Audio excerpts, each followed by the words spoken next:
mais porque ele era do Brasil. Cerveja acabou. A última deles pegou.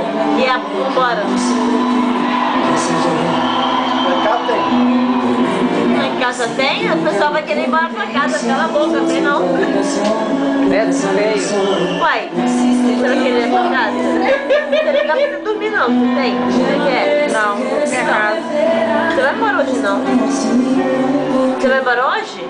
Vai nada. Se você for, vai perder a passagem. Tu acabou de falar que não tem lugar pra dormir? Ah, mas você não tem. Deve que botar coxa em cima de coxa. Você vai querer dormir em coxa em cima de coxa? Vai! Não, eu vou com ele, pá, que ele vai embora, não. Você não vai ajudar eu hoje. Era pra você ajudar ontem. Você não quis ajudar. Ela tava comigo lá no Manel. Eu fui limpar o restaurante. Ela foi embora. E você vai eu limpei o restaurante sozinho. E cheguei na casa às 5h30 da manhã. E você foi dar onde? Aí hoje ela quer me ajudar. Hoje eu não vou pra sua casa. Vou voltar às 7 horas pra casa.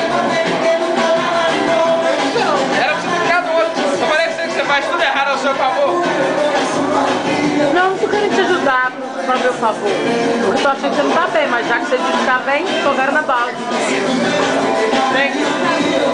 Fogueira gosta o quê? Fala o que é.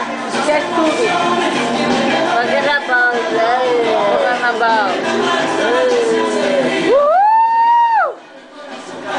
Nossa, é muito É gostoso esse macarrão, paixão?